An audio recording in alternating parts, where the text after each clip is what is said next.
샬롬! 오늘의 시냇가에 심은 나무 말씀입니다. 전도사님을 따라서 함께 기도해요. 날마다 풍성한 은혜를 주시는 하나님 감사해요. 이 시간 하나님의 말씀을 묵상합니다. 성령님 말씀을 잘 깨닫도록 도와주시고 믿음으로 순종할 수 있도록 함께 해주세요. 예수님의 이름으로 기도합니다. 아멘. 오늘 우리가 나눌 하나님의 말씀은 창세기 31장 11절에서 13절까지 말씀입니다. 말씀을 한 목소리로 함께 읽도록 하겠습니다. 그 꿈에서 하나님의 천사가 야곱아 하고 부르시기에 여기 있습니다 하고 대답을 하니 그 천사의 말이 암염소와 교미하는 수점소가 모두 줄무늬 있는 것들이거나 점이 있는 것들이거나 얼룩진 것들이니 고개를 들고 똑바로 보아라. 라반이 이제까지 너에게 어떻게 해야 했는지 내가 보았다. 나는 베델의 하나님이다.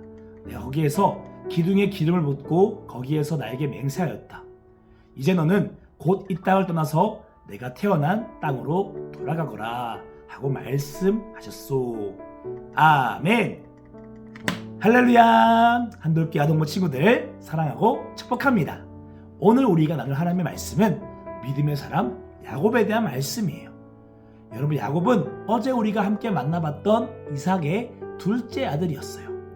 그런데 야곱은 자기의 쌍둥이 형이었던 에서를 속이고 아버지의 축복을 혼자 다 받아버렸어요.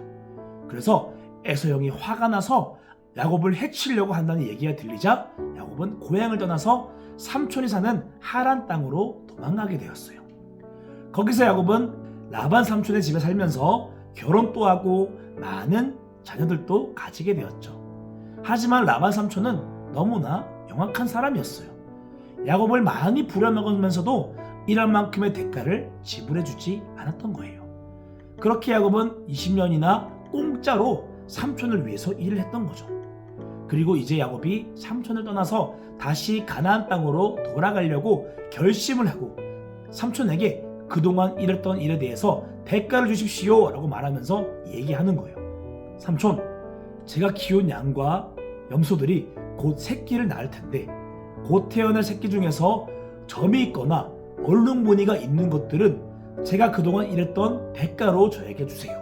그런데 라반 삼촌은 야곱에게 일에 대한 대가를 주기가 너무나 싫었어요.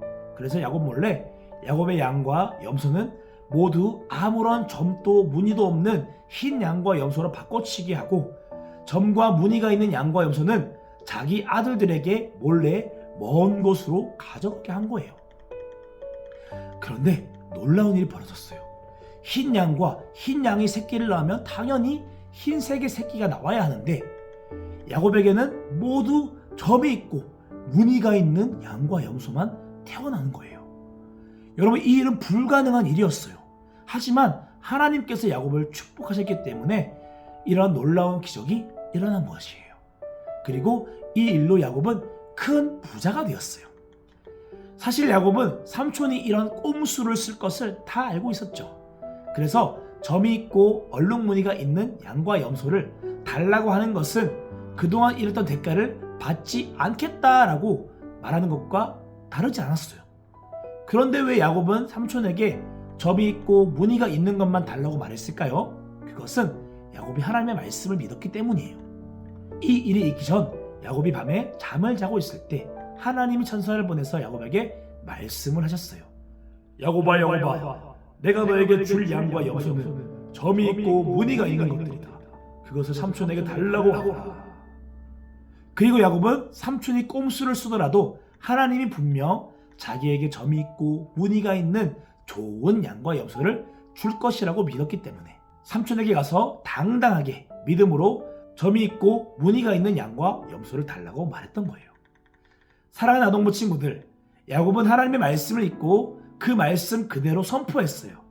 하나님께서 점이 있고 얼룩진 것을 나에게 줄 것이라고 말씀하셨다 하고 아직 이루어지지 않았고 불가능해 보이는 일이었지만 그대로 믿고 입술로 고백한 거예요. 그리고 하나님은 야곱이 믿음으로 고백한 그대로 기적을 베푸셔서 흰 양과 염소 사이에서 점이 있고 얼룩진 양들이 새끼로 태어나게 하시는 놀라운 기적을 베푸신 거예요. 이 야곱처럼 여러분 오늘 우리도 하나님의 말씀을 믿고 그 말씀을 나의 입술로 믿음으로 고백할 수 있어야 돼요. 오늘 전도사님이 아침에 한 말씀을 묵상했어요. 마가복음 9장 23절 말씀인데 믿는 자에게는 능히 하지 못할 일이 없느니라 라는 말씀이었죠. 그리고 오늘 갑자기 전도사님에게 어려운 일이 하나 생겼어요. 그런데 그때 딱 이 말씀이 생각이 나는 거죠.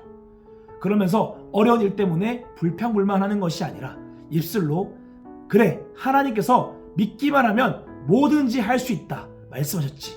나도 이 어려운 일을 잘 해낼 수 있어 라고 고백을 할 수 있었어요. 이렇게 여러분들도 하나님의 말씀을 믿고 그 말씀대로 고백을 할 때 하나님께서 여러분들의 그 입술의 고백을 다 들으시고 믿음의 고백대로 우리의 삶을 축복해 주시는 거예요. 도저히 잘 될 수 없을 것 같은 상황에서도 하나님이 우리의 삶이 잘 되도록 도와주시는 거예요. 사랑하는 아동부 친구들, 오늘 이 야곱의 믿음을 잘 기억하시길 바래요. 그리고 야곱처럼 여러분들도 하나님의 말씀을 믿고 그 말씀대로 믿음의 고백을 드릴 수 있길 바래요. 그렇게 야곱처럼 하나님이 주시는 축복을 받고 누릴 수 있는 아동부 친구들 되기를 축복합니다. 이 시간 전도사님을 따라서 함께 기도해요. 하나님, 오늘 또 하나님의 말씀을 듣고 묵상하게 하시니 감사해요. 오늘 저에게도 야곱의 믿음을 주세요. 야곱처럼 하나님의 말씀을 잘 믿고 나의 입술의 고백을 하나님의 말씀을 믿는 믿음의 고백으로 채울 수 있게 도와주세요. 예수님의 이름으로 기도합니다. 아멘. 오늘 하나님께서 주신 말씀을 기억하며 오늘 하루 말씀대로 살아가기 위해서 어떤 노력을 할지 구체적으로 생각해보고 하나님의 말씀을 따라서 하나님과 함께 걸어갈 수 있는 아동부 친구들 되기를 축복합니다. 오늘 하루도 말씀을 따라서 제자의 삶을 향해서 고고!